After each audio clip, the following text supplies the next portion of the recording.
मैं एक छोटे से कस्बे में पैदा हुआ था। नाम था क्लेयरमॉन्ट माउंटेन। ये जगह थोड़ी अलग है।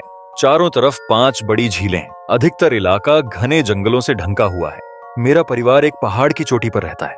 सबसे नजदीकी टाउन यहाँ से 30 मिनट दूर है। हमारा सबसे पास का पड़ोसी भी 10 मील दूर रहता है। यहाँ बहुत शांति है, कारों की आवाज भी मुश्किल से सुनाई देती है, लेकिन रात में गुजरती कारों की आवाज ही है जो मुझे डराती है। 1996 में मैं 13 साल का था। तभी हमारे घर में पहली बार इंटरनेट आया। कंप्यूटर घर का सेंटर बन गया। पापा ने कंप्यूटर रूम की दीवार पर एक स्लाइडिंग कांच का दरवाजा लगवाया, जिससे बाहर का गांव का नजारा दिखता था। शुरू में ये सब बहुत कूल लगा, लेकिन फिर सब कुछ बदल गया। एक शनिवार की रात मैं हमेशा की तरह इंटरनेट पर देर तक बैठा था। तभी दूर से कार का धीमा इंजन हॉर्न सुनाई दिया। आवाज पास आती गई। मुझे एक पल को ऐसा लगा जैसे कोई मुझे भुला ना दे, जैसे कोई फ्रेट ट्रेन मेरे सिर से टकरा गई हो। रात 1 बजे हमारे घर के पास की एक पतली रोड पर एक संदिग्ध ट्रक आकर रुका। मैंने खिड़की से देखा, एक आदमी पैसेंजर सीट से कूदकर उतरा और ड्राइवर की तरफ दौड़ा। दूरी ज्यादा थी, फिर भी दिख रहा था वो आदमी ड्राइवर से काफी लंबा था। उसने फूला हुआ जैकेट, जीन्स और ट्रक ड्राइवर वाली टोपी पहनी थी। उसने ड्राइवर को जोर से ट्रक से बाहर निकाला।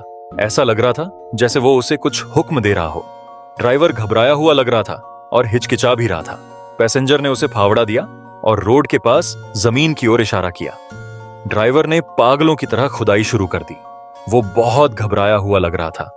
कुछ ही मिनटों बाद पैसेंजर ने ट्रक के पिछले हिस्से से एक चीज निकाली। वो एक बंद स्लीपिंग बैग था। ऐसा लग रहा था जैसे उसमें कोई लाश हो। उन्होंने बैग को उस गड्ढे में डाल दिया। मिट्टी ढककर जल्दी से वहां से भाग गए। पूरा सीन 10 मिनट का भी नहीं था, लेकिन मेरे लिए वो एक डरावना सपना था। अगली सुबह मैं गड्ढा चेक करने की हिम्मत नहीं जुटा पाया, लेकिन वहां कुछ नहीं था, बस टायर के निशान और रात वाले पैरों के निशान मिट्टी में थे। वो पैरों के निशान जंगल के अंदर जाते थे, ऐसे जैसे कोई उस गड्ढे से बाहर निकलकर अंधेरे में चला गया हो। मैं आज तक नहीं जानता उस रात क्या हुआ, न ही ये कि उस बैग में क्या था, लेकिन मुझे लगता है उसमें कोई आदमी था जिसे वो मरा हुआ मान बैठे थे। लेकिन सुबह जो मैंने देखा, उससे लगता है वो लोग गलत थे।